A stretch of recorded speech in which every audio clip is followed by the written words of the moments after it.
Hello students, in today's lecture we discuss about the abnormality of the ECG and problems related with the ECG.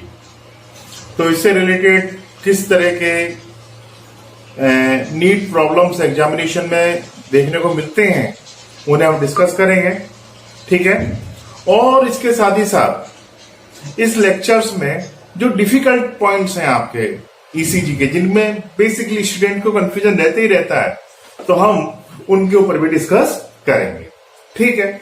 तो सबसे पहले तो दिमाग में ये क्वेश्चन आता है कि what is the ECG.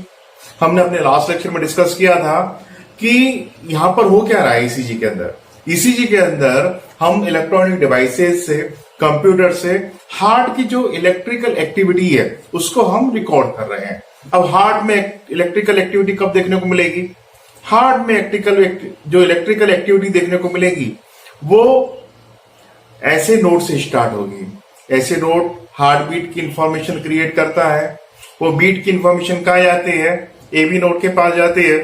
AB note से जो है वो बंडल ऑफ हिज पर्किंजे फाइबर्स के होते हुए ये इंफॉर्मेशन कहां पहुंचती है? या वेंट्रिकल्स की वॉल पर पहुंचती है, ठीक है।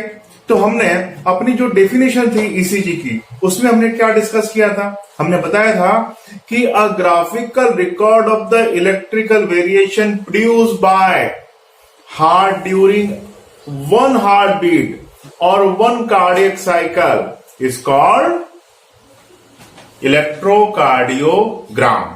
उसे हम क्या बोलते हैं? इलेक्ट्रोकार्डियोग्राम। अब इलेक्ट्रोकार्डियोग्राम का जो एब्रेशन जो होता है, जो शॉर्ट फॉर्म होता है, वो बेसिकली होता है ईकेजी। इसके अलावा इसे ईसीजी भी लिखा जाता है। पर हमारी जो मेडिकल की जो फिजियोलॉजी की बुक्स हैं उसमें जो है आपको मोस्टली ईकेजी देखने को मिलेगा, ठीक है। एक्चुअली क्या हुआ था, ईसीजी को सबसे पहली बार जर्मनी में इसका यूज किया गया था। अब जर्मनी में जो कार्डिया की जो स्पेलिंग होती है वो के से स्टार्ट होती है, ठीक है। तो इसलिए इसका जो शॉर्ट फॉर्म बनता है वो क्या बनेगा? ईकेजी, ठीक है। समझ में आया ना आपको? इसके अलावा इंग्लिश में कार्डिया सी से स्टार्ट होता है, तो वहां पर जो है शॉर्ट फॉर्म क्या बनेगा इसका? ईसीजी। तो ईसीजी और ईकेजी दोनों में कौन सा करेक्ट है? तो मोर करेक्ट है हमारा ईकेजी, ठीक है। और हमारे एनसीईआरटी में ईकेजी के रिगार्डिंग कोई पॉइंट ही नहीं है। तो हमारे जो नीट में क्वेश्चन आएगा तो वो ईकेजी और ईसीजी में क्वेश्चन नहीं आना। कई ढेर सारी रेफरेंस बुक में उसमें इस तरह के क्वेश्चंस दिए हुए हैं, तो कई बार बच्चों को इस तरह का प्रॉब्लम क्रिएट हो जाता है, ठीक है।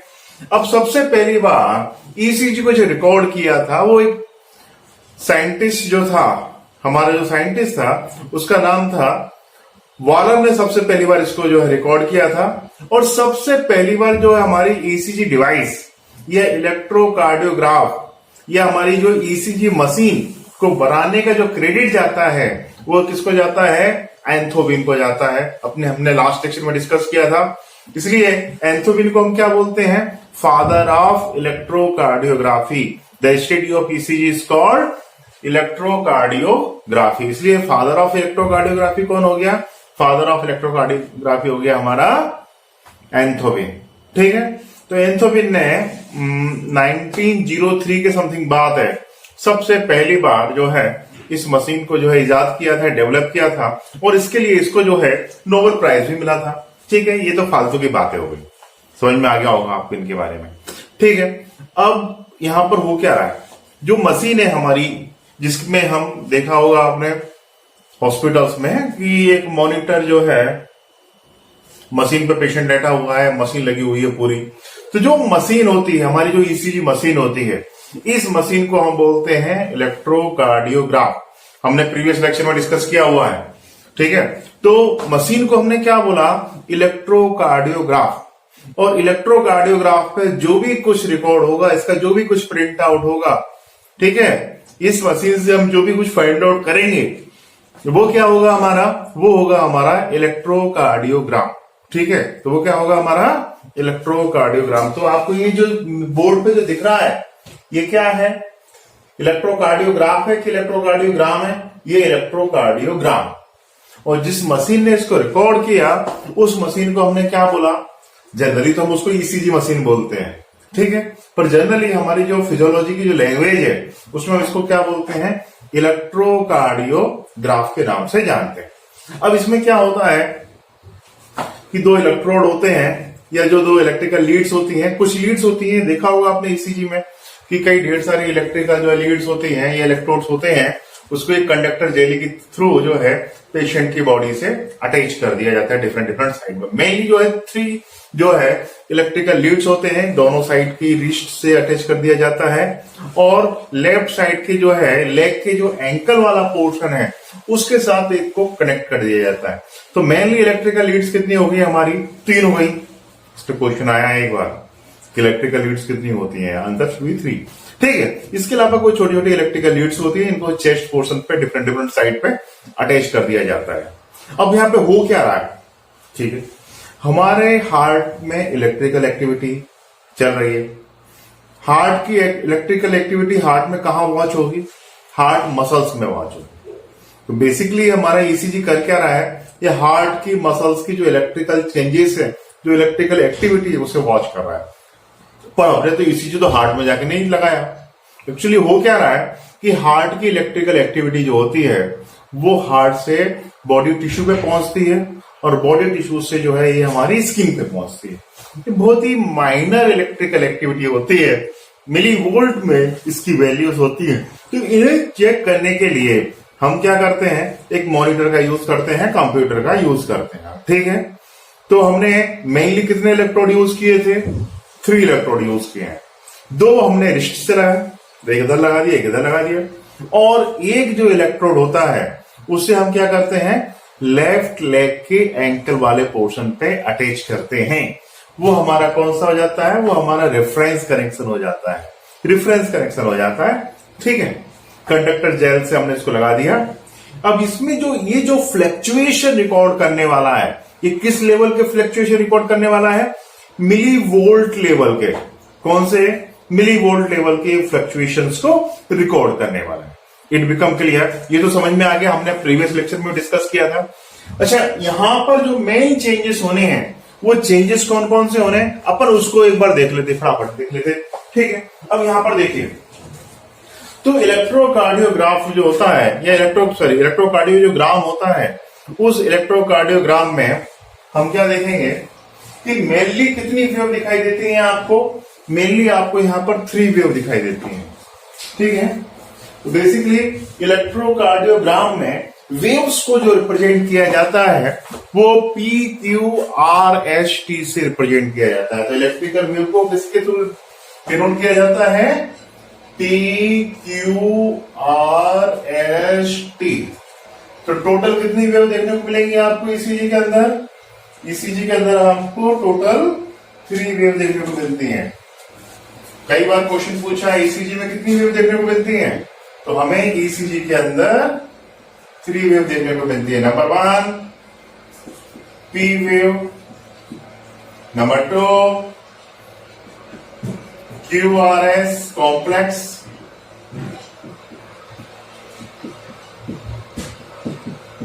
and last is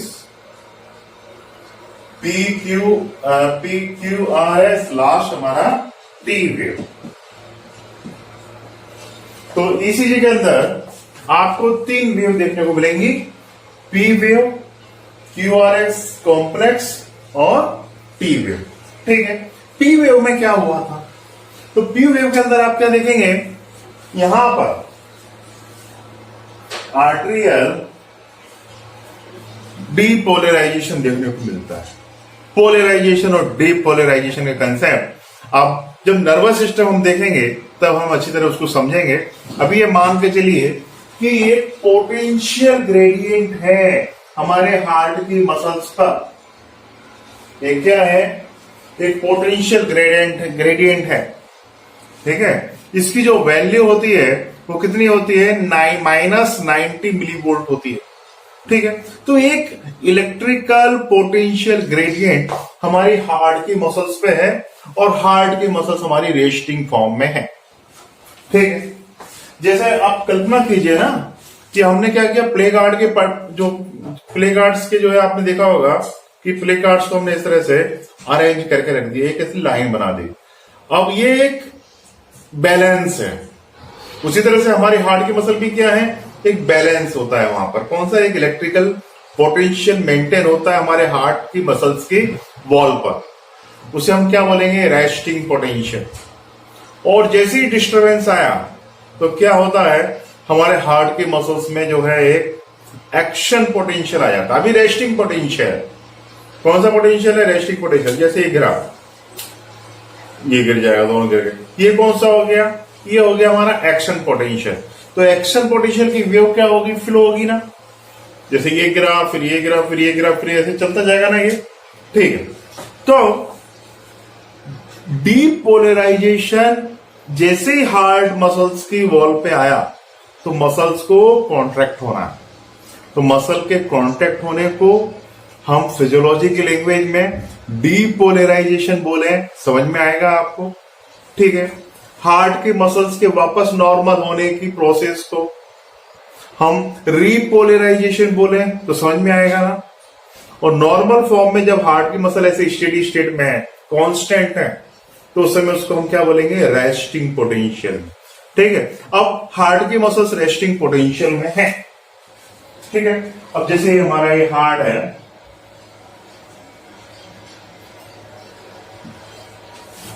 ठीक है, और यहां पे हमारा क्या है,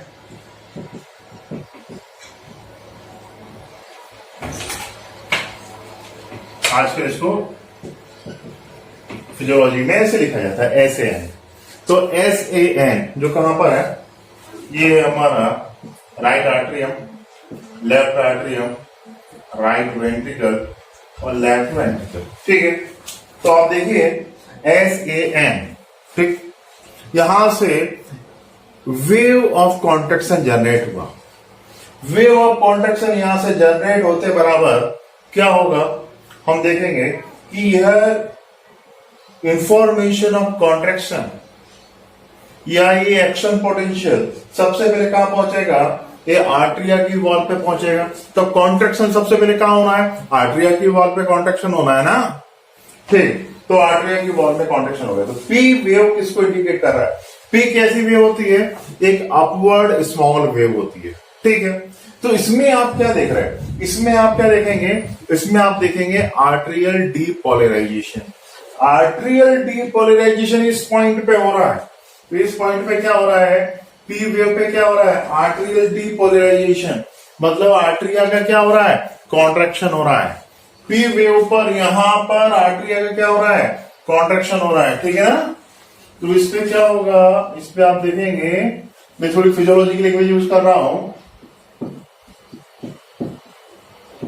डीपोलराइजेशन ऑफ एट्रिया।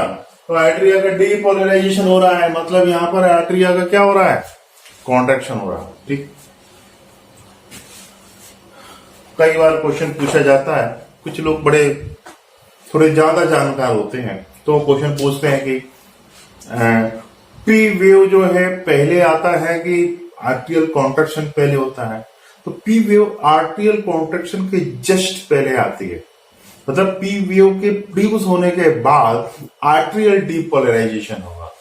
तो आर्टरियल डीपोलराइजेशन आपको कब देखने को मिलेगा, just after the P wave, ठीक है। मतलब पी वेव आया उसके बाद डीपोलराइजेशन हुआ, ठीक है। पर मोटे तौर पे हम क्या बोल सकते हैं, रफली हम क्या बोल सकते हैं कि पी पॉइंट पे क्या हो रहा है, आर्टरियल डीपोलराइजेशन हो रहा है, ठीक। तो जैसे पी SAN से इंफॉर्मेशन ऑफ कॉन्ट्रैक्शन या पल्स जनरेट हुआ तो सबसे पहले आर्टरिया में कॉन्ट्रैक्शन होगा, ठीक। अब यहां पर क्या है, यहां पर हमारा AVN है, AVN के पास इंफॉर्मेशन पहुंची, फिर यहां से इंफॉर्मेशन कहां जानी है, आप देखेंगे कि AVN से इंफॉर्मेशन एक बंच निकला फाइबर्स का, ये दो पार्ट में डिवाइडेड हो गया। आपने देखा होगा कि बंडल ऑफ हीट जो है वो बाइफर्क्ट हो जाता है, दो पार्ट में से डिवाइड हो जाता है। ठीक है, तो दो पार्ट में डिवाइड हो गया, एक बंच निकला। दो कहा जा रहा है ये बंच? ये बंच जो है हमारे इंटर वेंट्रिकुलर वॉल के अंदर से, जो इंटर वेंट्रिकुलर सेप्टम के अंदर से पास आउट हो रहा है। ठीक है, इंटर वेंट्रिकुलर सेप्टम में कोई ज्यादा जो इनिशियल पॉइंट होता है इंटर वेंट्रिकुलर सेप्टम का, वहां पे कोई बहुत ज्यादा मस्कुलर स्ट्रक्चर नहीं होता है। वो कैसा होता है? फाइब्रस स्ट्रक्चर होता है। फाइब्रस स्ट्रक्चर क्यों होता है? ताकि कॉन्ट्रेक्शन की इंफॉर्मेशन, जो इलेक्ट्रिकल इंपल्स इसमें से पास आउट हो रही है, उनका लॉस नहीं हो। जैसे इलेक्ट्रिकल वायर देखे ना आपने, इलेक्ट्रिकल वायर्स के ऊपर रबर क्यों होता है? ताकि उनका करंट पास आउट नहीं हो, वो प्रोटेक्ट रहे। उसी तरह से यहां पर आप जो देखेंगे कि एवीएन से जो है हमारा जो इंफॉर्मेशन ऑफ कंडक्शन जो है वो कहां गया? बंडल ऑफ हीज में गया। अब ये बंडल ऑफ हीज जो है बाइफर्क्ट हो गया, दो पार्ट में डिवाइडेड हो गया। एक तो इसकी राइट ब्रांच होगी, दूसरी लेफ्ट ब्रांच हो गई। अब लेफ्ट ब्रांच कहां जाएगी? लेफ्ट वेंट्रिकल में जाएगी। और राइट ब्रांच कहां जाएगी? राइट वेंट्रिकल में जाएगी। और बंडल ऑफ हीज की जैसे नीचे जाता है, यहां से आपको क्या दिखाई देता है? Parkinson fibre. और परकिंसन फाइबर से कॉन्ट्रैक्शन की इंफॉर्मेशन कहां जा रही है? ये हमारे वेंट्रिकल्स की वॉल पे जा रही है। तो कई बार क्वेश्चन पूछा जाता है, यदि आपने एमसीक्यू सॉल्व किया तो आपको पता होगा कि बंडल ऑफ हीज की राइट ब्रांच को कट कर दिया जाए तो क्या होगा। तो राइट ब्रांच कहां जा रही है? राइट ब्रांच जो है कॉन्ट्रैक्शन की इंफॉर्मेशन लेके किधर जा रही है? राइट वेंट्रिकल में। तो राइट वेंट्रिकल का कॉन्ट्रैक्शन नहीं होना यदि बंडल ऑफ हीज की राइट ब्रांच को कट कर दिया। ठीक है, या राइट वेंट्रिकल के परकिंसन फाइबर्स को कट कर दिया तो क्या होना है? हमारे राइट वेंट्रिकल में कॉन्ट्रैक्शन नहीं होना है। ठीक है, उसी तरह से बंडल ऑफ हीज के लेफ्ट ब्रांच को कट कर दिया तो क्या होना है? बंडल ऑफ हीज कैसा? जैसे मान लीजिए ये हमारा एवीएन, और एवीएन से बंडल ऑफ हीज ऐसा निकला और ऐसे निकल के ये बाइफर्क्ट हो जाता है। तो इंफॉर्मेशन इस तरह से नीचे जाती है। फिर क्या होगा? परकिंसन फाइबर्स के थ्रू ये बंडल ऑफ हीज की जो जैसे राइट ब्रांच है, तो राइट साइड के परकिंसन फाइबर्स में इंफॉर्मेशन पहुंच जाएगी। ठीक है, यदि हम लेफ्ट साइड के जो है ब्रांच को कट कर दें फिर क्या होगा? कट करने पे क्या होगा? लेफ्ट साइड में जो है कॉन्ट्रैक्शन की इंफॉर्मेशन नहीं पहुंचनी। क्लियर? ठीक, तो ये तो क्लियर हो ही गया आपको। तो टी वेव कब जनरेट होता है? Just before the arterial systole. Arterial systole मतलब हार्ट के कॉन्टैक्ट होने को सिस्टोल ही बोलते हैं। सिस्टोल, या कुछ लोग सिस्टोल बोलते हैं, कुछ लोग इसको सिस्टोल ही बोलते हैं। ठीक है, तो यहां पर पी वेव कब जनरेट होगा? Eight the time of arterial systole. ठीक है, वो भी just before the arterial systole. अब उसके बाद हम बात करते हैं, देखो QRS। QRS में क्या होना है? QRS में इंफॉर्मेशन, कॉन्ट्रैक्शन की इंफॉर्मेशन एवीएन से बंडल ऑफ हीज के थ्रू परकिंसन फाइबर में पहुंचनी है, और परकिंसन फाइबर में पहुंचते बराबर वेंट्रिकल का कॉन्ट्रैक्शन होना है। वेंट्रिकल का कॉन्ट्रैक्शन होना है मतलब कि वेंट्रिकुलर डीपोलराइजेशन। तो यहां पर क्या होना है? QRS। इस QRS में क्या होना है? QRS के अंदर वेंट्रिकुलर डीपोलराइजेशन होना है। क्या होना है? Ventricular depolarization. ठीक, उसके बाद आता है हमारा टी वेव। टी वेव के समय के, तो यहां पर QRS में क्या हुआ? QRS कॉम्प्लेक्स में हुआ हमारा वेंट्रिकुलर डीपोलराइजेशन। मैं शॉर्ट फॉर्म में ऐसे लिख देता हूं, V से वेंट्रिकुलर और T से डीपोलराइजेशन। तो QRS कॉम्प्लेक्स में क्या हुआ? Ventricular depolarisation. और T में क्या होता है? T वेव में होता है हमारा वेंट्रिकुलर रिपोलराइजेशन। ठीक है, मतलब कि देखो जैसे ही हमारा QRS में क्या हुआ कि वेंट्रिकल नीचे वाला पोर्शन, हार्ट का ये नीचे वाला पोर्शन वेंट्रिकल ना, तो वेंट्रिकल कॉन्ट्रैक्ट हो गया। अब टी वेव समय ये वापस ऐसे नॉर्मल होगा। अब कई बार लोग बोलते हैं, क्वेश्चन ये आता है कि आर्ट्रियल का रिपोलराइजेशन कब होता है। आर्ट्रियल का रिपोलराइजेशन कब होता है ना, ये ऊपर वाले हमारे आर्ट्रिया हो गए, ठीक है। पी वेव के टाइम में कॉन्ट्रैक्ट, पी वेव के टाइम में हमारे आर्ट्रिया का क्या हो गया, कॉन्ट्रैक्शन हो गया। तो अब कॉन्ट्रैक्शन के बाद तो रिपोलराइजेशन होना ही है ना। तो जब भी हमारा QRS कॉम्प्लेक्स होता है, तो at the time of the QRS complex atrial repolarization हो जाता है।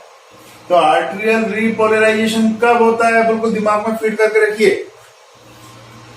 Arterial repolarization always occur at the time of QRS complex and the ventricular repolarization occur at a T wave। ये कब होगा, T वेव के समय ये होना है। क्लियर, ठीक है। T वेव कैसा होता है, थोड़ा सा स्लाइटली डोम शेप होता है। QRS कॉम्प्लेक्स में आप जरा देखिए, Q थोड़ा सा नीचे की तरफ जाता है, फिर उसके बाद आप देखेंगे कि R जो है ऊपर काफी ऊंचाई पे पीक पे जाता है, और फिर S थोड़ा सा नीचे डिप्रेशन में रहता है, और उसके बाद T जो होता है थोड़ा सा ऊपर उठा हुआ रहता है, डोम शेप टाइप का रहता है। इट बिकम क्लियर, ठीक है। ये तो पूरा समझ में आ गया। अब हम बात करते हैं कि इसकी एबनॉर्मलिटी कौन कौन सी है और कौन कौन से डिसऑर्डर को हम इसको देख के डायग्नोस कर सकते हैं। तो students, now we discuss about the abnormality of ECG। मतलब यदि कोई ECG नॉर्मल से हटके है, उसमें कोई ना कोई एबनॉर्मलिटी आपको दिख रही है ECG के अंदर, तो हम किस तरह से आइडेंटिफाई करें कि पर्सन को किस तरह की कौन सी प्रॉब्लम पॉसिबल हो सकती है। ठीक है, तो हम जो है अब किसके ऊपर डिस्कस करने वाले हैं, now we will discuss about the abnormality, कि कौन कौन सी किस तरह की एबनॉर्मलिटी पेशेंट को देखने को मिल सकती है। ठीक है, पर यहां पर थोड़ा सा हम कुछ इंटरवल्स के रिगार्डिंग डिस्कस कर लेते हैं। जैसे जरा यहां पर देखिए, P से लेकर R के बीच का जो इंटरवल है, इसका मतलब क्या है, तो PR इंटरवल का मतलब समझिए। PR इंटरवल का मतलब, P में क्या हुआ, वेंट्रिकुलर सॉरी आर्ट्रियल सिस्टोल हुआ। P में क्या हुआ, आर्ट्रियल सिस्टोल हुआ। तो P से लेकर R, QRS में क्या हो रहा है, वेंट्रिकुलर सिस्टोल हो रहा है। ठीक है, तो P से लेकर R इंटरवल में क्या होना है, P से लेकर R इंटरवल में होना यह है कि impulse of heart beat flow from AV node to Purkinje fibres. ठीक है, यहां पर होना क्या है कि जो कॉन्ट्रैक्शन की इंफॉर्मेशन है या जो इंपल्स है वो कहां पहुंचना है, वो हमारे वेंट्रिकल्स तक रीच हो रही है। तो यहां पर क्या हो रहा है,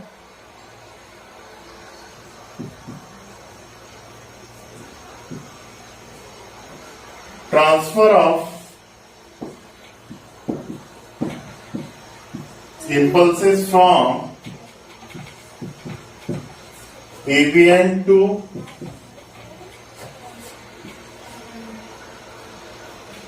मैं ऐसे इंडिकेट कर देता हूं, AVN to bundle of His, और बंडल ऑफ हिस से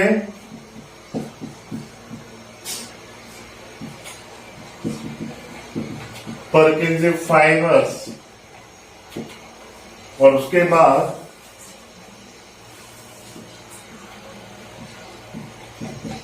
वॉल ऑफ वेंट्रिकल। तो आपको इस तरह से इम्पल्स का फ्लो कब दिखाई देगा आपको? पी आर इंटरवल्स में दिखाई देता है। ठीक है, क्लियर? अब उसके बाद एच टी में क्या दिखाई देता है? एच टी जो होता है कि एस टी इंटरवल किसको इंडिकेट करता है? टी वेव पे जाके क्या हो रहा है? टी वेव के जस्ट बाद रिपोलराइजेशन ऑफ वेंट्रिकल दिखाई देता है। तो ये जो एच टी इंटरवल है, तो H T interval represent the fully depolarization of ventricle. Now we discuss about the H T interval. पहले तो आप ग्राफ में देखिए, ये एच टी इंटरवल में हो क्या रहा है? आप देखिए क्यू आर एस टी। तो यहां पे आप देखेंगे कि जो एच टी सेगमेंट है, यह एच टी हमारा जो इंटरवल है, ठीक है, तो ये किसको रिप्रेजेंट कर रहा है? इट रिप्रेजेंट, देखो ये एच टी हमारे ये पूरा का पूरा जो इंटरवल है या जो सेगमेंट है, ये किसको रिप्रेजेंट करता है? Represent the fully depolarization of ventricle। ये किसको रिप्रेजेंट करता है? फुली डीपोलराइजेशन ऑफ वेंट्रिकल को रिप्रेजेंट करता है। ठीक है, और क्यू आर एस टी में क्या होना है? क्यू आर एस टी में वेंट्रिकल डीपोलराइजेशन होना है और आर्टेरियल रिपोलराइजेशन। तो क्यूआरएसटी में ventricular depolarization and arterial repolarization आपको देखने को मिलेगा। ठीक, तो ये आपको कुछ इंटरवल्स हैं जो आपको याद रखना है। अब हम बात करेंगे एबनॉर्मलिटी के रिगार्डिंग कि कौन कौन सी एबनॉर्मलिटी आपको यहां पर देखने को मिलती हैं और उनके क्या मतलब निकल सकते हैं, ये हम डिस्कस करते हैं। तो देखो स्टूडेंट्स, वैसे ईसीजी दो टाइप का होता है। जब कोई पर्सन बिल्कुल आराम से लेटा हुआ है, रिलैक्स मोड में, उस समय उसका ईसीजी रिकॉर्ड करना, इस तरह के ईसीजी को हम बोलते हैं रेस्टिंग ईसीजी। नॉर्मली हम जो ईसीजी करवाते हैं वो इसी तरह का ईसीजी होता है। दूसरा एक तरह का ईसीजी और होता है जिसे कि हम स्ट्रेस ईसीजी के नाम से जानते हैं। अब स्ट्रेस ईसीजी क्या होता है? स्ट्रेस ईसीजी मतलब कि कोई पर्सन बहुत अच्छी एक्सरसाइज कर रहा है, रनिंग कर रहा है, जिम में है, कोई एक्सरसाइज कर रहा है, उस समय उसका ईसीजी रिकॉर्ड करना, या कोई मेडिसिन लिया किसी पर्सन ने तो उस पर्टिकुलर मेडिसिन लेने के बाद उसके ईसीजी को रिकॉर्ड करना। इस तरह से जो ईसीजी रिकॉर्ड होगा वो कौन सा ईसीजी होगा? वो होगा हमारा स्ट्रेस ईसीजी। अब हमने अपने प्रीवियस लेक्चर में डिस्कस किया था कि ईसीजी का जो यूज किया जाता है वो हम किसी न किसी एबनॉर्मलिटी की स्टडी करने के लिए करते हैं। तो कोई तो भी एबनॉर्मलिटी यदि है तो उसकी हमको जो स्टडी करनी है तो वो स्टडी हम किससे करेंगे? इस ईसीजी से करेंगे। ठीक है, तो अब इसके बाद, अब जैसे मान लीजिए कोई एबनॉर्मलिटी है, डॉक्टर मान लीजिए ईसीजी को ऑब्जर्व करता है, तो उसमें कौन कौन सी कोई एबनॉर्मलिटी देख सकता है और उसके क्या क्या मीनिंग हो सकते हैं, थोड़ा सा हम अब इस चीज के ऊपर हम विचार करते हैं। अब इस चीज को हम देखते हैं। ठीक है, तो जैसे मान लीजिए कि पी वेव लार्ज आ रही है,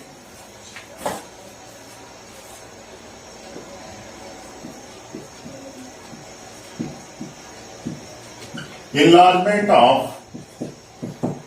P wave, P wave large आ रही है, इसका मतलब आर्टरिया का वॉल्यूम पहले से ज्यादा है।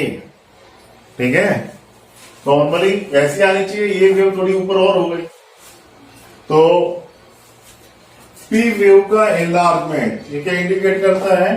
इट इंडिकेट्स दैट, ये इंडिकेट करेगा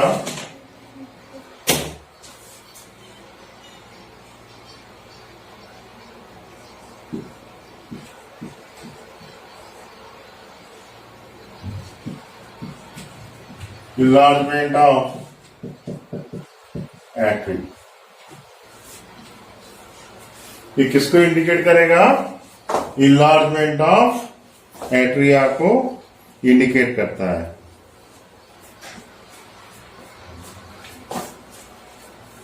इस फिनोमिना को हम मिट्रल स्टेनोसिस के नाम से जानते हैं।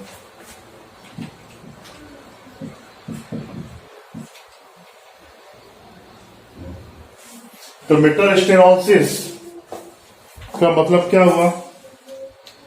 या इसे हम मिट्रल स्टेनोसिस भी बोलते हैं।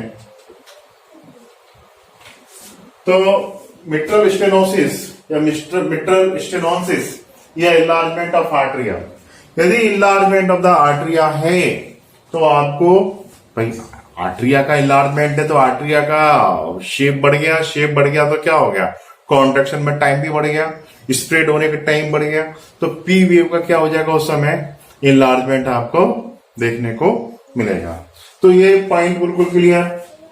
इनलार्जमेंट ऑफ पी वेव का मतलब क्या हो रहा है? इट इंडिकेट दैट कि इनलार्जमेंट ऑफ आर्टरिया। अच्छा, अब इसके बाद जैसे ये इट बिकम क्लियर, ये तो क्लियर हो गया पूरा।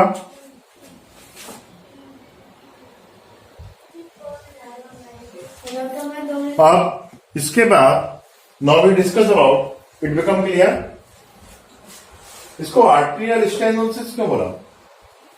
इसको आर्टरियल स्टेनोसिस हम इसलिए बोलते हैं क्योंकि इसमें होता क्या है कि मिट्रल वॉल्व जो होता है वो नैरो हो जाता है और थोड़ा बहुत बैक फ्लो ऑफ ब्लड देखने को मिलता है। ठीक, और उसके बाद next enlargement of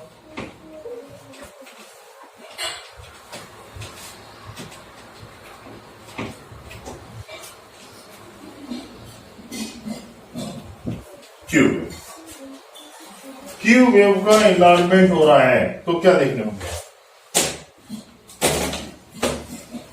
Q wave का इनलार्जमेंट हो रहा है तो किस तरह का डायग्राम देखने को मिलेगा?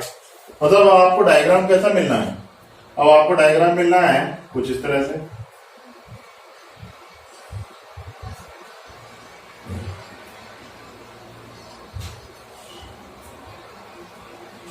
कुछ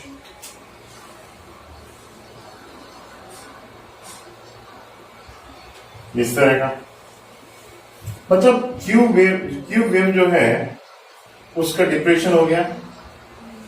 तो क्यू वेव का डिप्रेशन ज्यादा होगा, एनलार्जमेंट ज्यादा होगा, तो ये हमारे मायोकार्डियल इन्फ्रेक्शन को इंडिकेट करता है। तो क्या होगा यहां पर?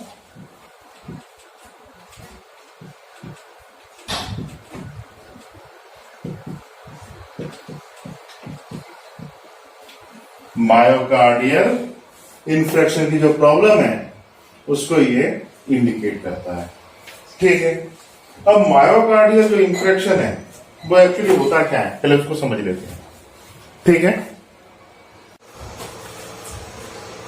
तो ये मायोकार्डियल इन्फ्रेक्शन का मतलब क्या होता है जरा समझो इसको। कोई मान लीजिए कोई पर्सन, अब किसी पर्सन की कोरोनरी आर्टरी में कोई प्रॉब्लम आ गया। कोरोनरी आर्टरी क्या करती है? हार्ट की वॉल को ब्लड सप्लाई करती है। अब हार्ट की वॉल को ब्लड मिल ही नहीं पा रहा। अब हार्ट की वॉल को ब्लड नहीं मिल पा रहा तो हार्ट प्रॉपर तरीके से क्या उसको जो है प्रॉपर तरीके से जो कांटेक्ट होना है, फोर्सफुली जो कांटेक्ट होना है वो फोर्सफुली वो कांटेक्ट हो पाएगा क्या? नहीं हो पाएगा ना। तो अब इसी फिनोमिना को जनरल लैंग्वेज में हम बोलते हैं हार्ट अटैक के नाम से जानते हैं। It is known as the heart attack.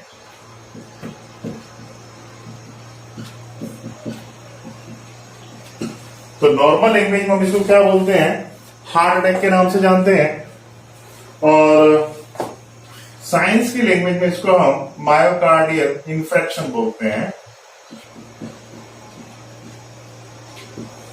तो नॉर्मल लैंग्वेज में बोलेंगे इसको हार्ट अटैक। मतलब insufficient amount of blood receive by the heart muscles. अब हार्ट मसल्स को इनसफिशिएंट अमाउंट में ब्लड मिल रहा है तो हार्ट मसल्स बिकम डेड और हार्ट बीट जो है वो रुक सकता है या हार्ट का कोई पर्टिकुलर एरिया डैमेज हो सकता है। तो ये सब पूरी की पूरी फिनोमेना को हम क्या बोलते हैं, मायोकार्डियल इन्फेक्शन या हार्ट अटैक। तो यदि किसी तरह का हार्ट अटैक, कई डिफरेंट डिफरेंट टाइप के हार्ट अटैक होते हैं, ठीक है। हम आज बाद में हम मेडिकल साइंस में जब पढ़ेंगे तो आप वहां पर डिफरेंट डिफरेंट टाइप के हार्ट अटैक के टाइप्स पढ़ेंगे। तो नॉर्मली हार्ट अटैक में क्या हो रहा है कि ये ट्यूब वेव जो है उसकी डेप्थनेस बढ़ गई है, उसमें एनलार्जमेंट जो है वो बढ़ गया। यदि इस तरह का ईसीजी आता है तो हम इजीली फाइंड आउट कर सकते हैं कि पर्सन को क्या है, हार्ट अटैक देखने को मिला है। उसके बाद हम देखें डिप्रेशन ऑफ एचटी। ये डिप्रेशन ऑफ एचटी मिल जाए तो फिर क्या होगा, मान लीजिए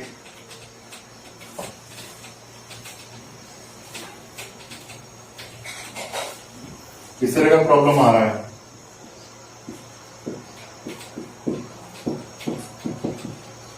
डिप्रेशन ऑफ एचटी सेगमेंट। अब देखिए ये आपको ईसीजी का डायग्राम दिख रहा है। अब यहां पर जरा इस डायग्राम को केयरफुली देखिए, ये एचटी वाला पोर्शन छोटा हो गया, मतलब डायग्राम कुछ ऐसा हो गया। एज पर रूल डायग्राम तो ऐसा होना है इसको, ठीक है।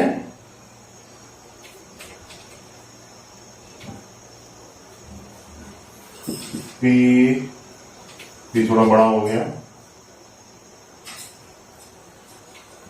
ठीक है।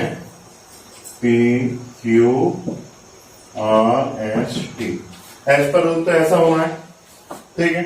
और यहां क्या हो गया कि ये थोड़ा सा डिप्रेशन, ठीक है। मतलब ईसीजी किस तरह का आ गया, ईसीजी कुछ इस तरह का देखने को मिला। अब यहां पे देखिए नॉर्मल ईसीजी हमारा इस तरह का, नॉर्मल ईसीजी इस तरह का, पर अब ईसीजी किस तरह का है, इस तरह का आ रहा है। तो इसका मतलब ये है कि sufficient amount of oxygen not receive by the heart wall.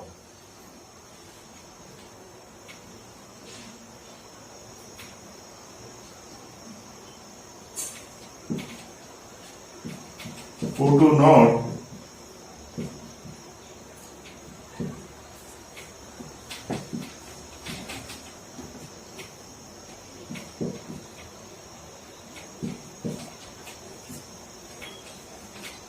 तो जो ऑक्सीजन सप्लाई है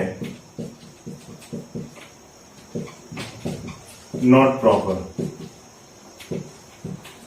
तो oxygen supply not proper for hard wall. किसके लिए, हार्ड वॉल के लिए ये प्रॉपर नहीं है, ये कैसी है, इम्प्रॉपर है।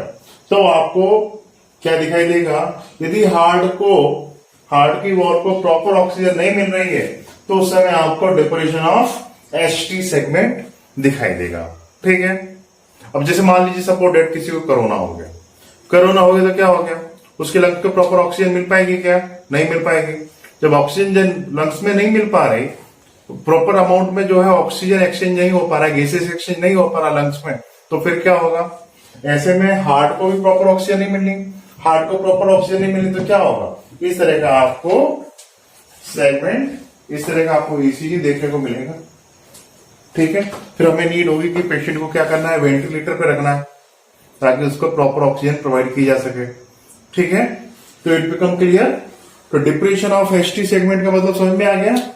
उसके बाद enlargement of the R wave का मतलब क्या होगा वो देख लेते हैं।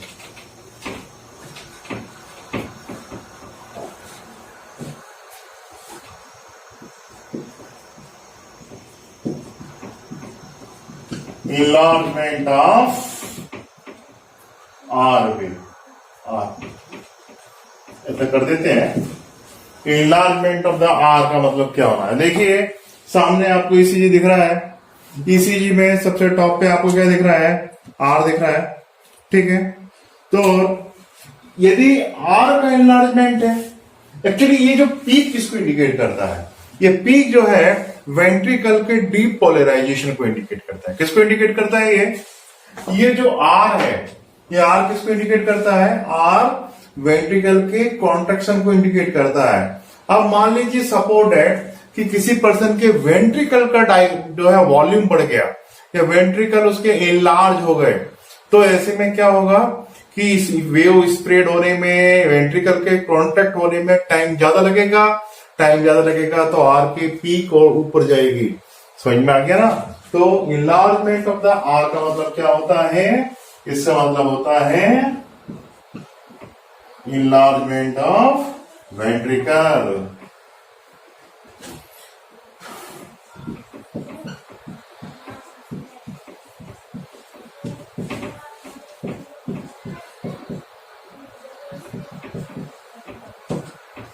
वेंट्रिकल्स का क्या हो गया? इनलार्जमेंट हो गया। वेंट्रिकल्स का इनलार्जमेंट होगा तो ही हमें जो है इनलार्जमेंट ऑफ आर वेव देखने को मिलेगा। मतलब कि देखिए, नॉर्मल ईसीजी आ रहा था कुछ इस तरह का,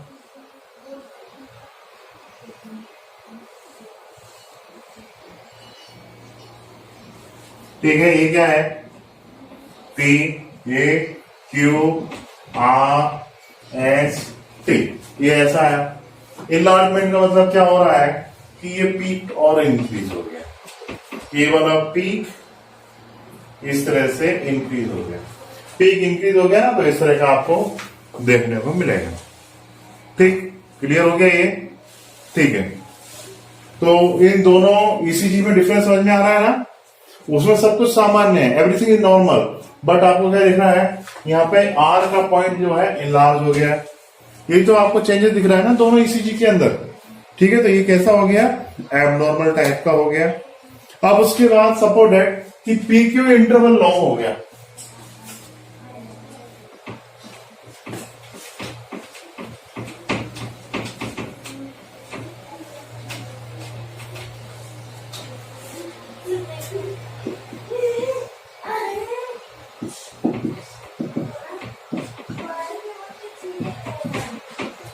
पीक्यू इंटरवल क्या हो गया? लॉन्ग हो गया। ये पीक्यू इंटरवल नॉर्मली इतना होना चाहिए, पर ऐसा हो गया। जैसा देखो,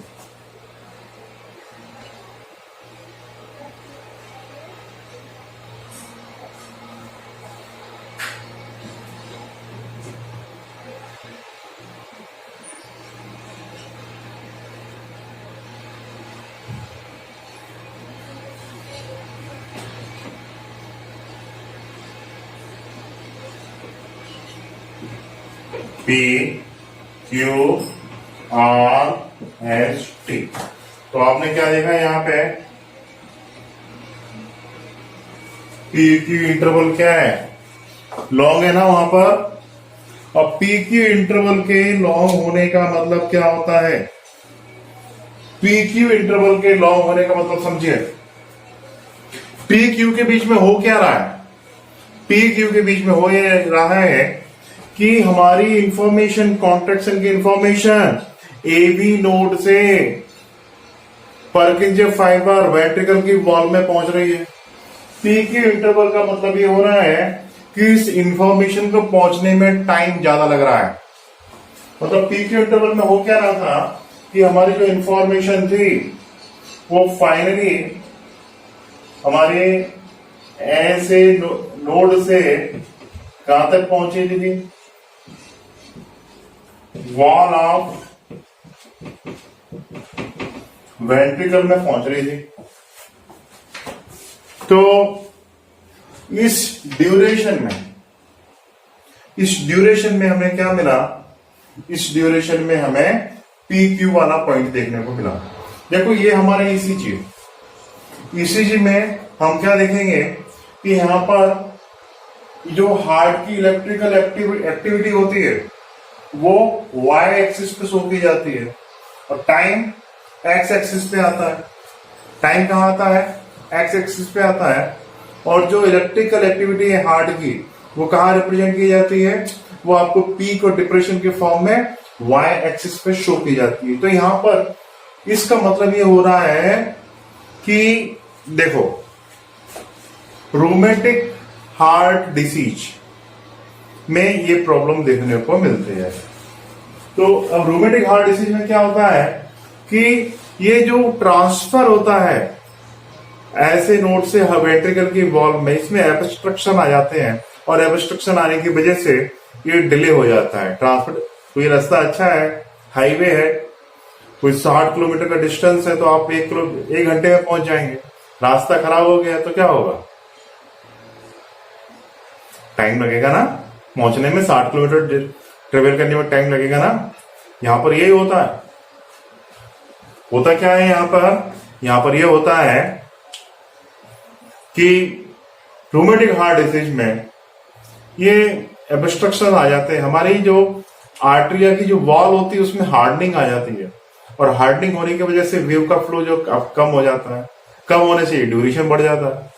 ठीक है, ये किसको रिप्रेजेंट करता है, ये रिप्रेजेंट करता है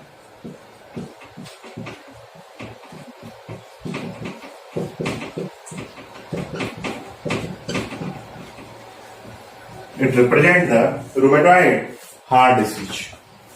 ये किसको इंडिकेट करेगा, रूमेटॉइड हार्ट डिसीज को इंडिकेट करेगा।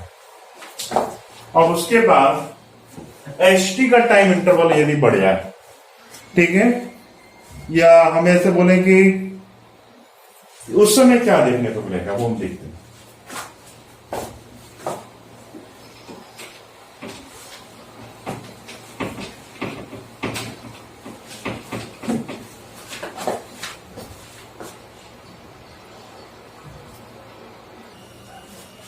तो स्टूडेंट देखिए,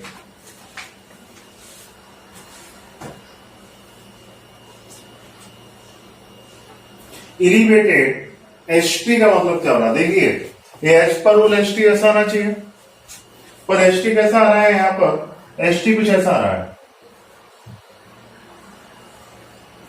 इलिवेटेड एचटी ना, इलिवेटेड एचटी का मतलब ये टी पॉइंट और ये एस पॉइंट। ठीक है, इलिवेटेड एचटी जो है नीचे आना चाहिए, वो ऊपर ही पहुंच गया, एचटी ऊपर पहुंच गया है जबकि उसको नीचे आना चाहिए था। अच्छा, ये होता क्या है, आर से एस में होता क्या है, आर से एस में क्या होता है, वेंट्रिकल का कॉन्ट्रैक्शन होता है, और वेंट्रिकल को जब ऑक्सीजन ही नहीं मिलेगा, एनर्जी नहीं मिलेगी, ब्लड नहीं मिलेगा, तो उसमें कॉन्ट्रैक्शन कैसे होगा, पूरी सप्लाई रुक गई, ब्लड की पूरी सप्लाई रुक गई, तो क्या होना है, वेंट्रिकल की वॉल को ब्लड ही नहीं मिल रहा है, वो कांटेक्ट ही नहीं हो पाएंगे, कांटेक्ट नहीं हो पाएंगे तो ये डिप्रेशन नीचे नहीं आ पाएगा। तो क्या होगा, एलिवेटेड एचटी में क्या होना है कि हमारे वेंट्रिकल की वॉल में कॉन्ट्रैक्शन ही प्रॉपर नहीं हो पाएगा, कॉन्ट्रैक्शन प्रॉपर नहीं हो पाएगा, मतलब क्या हो गया कि एक्यूट मायोकार्डियल इन्फेक्शन का अटैक आया है। किसका अटैक आया है, एक्यूट मायोकार्डियल इन्फेक्शन, मतलब कि हार्ट अटैक का बड़ा स्ट्रॉन्ग अटैक है वो।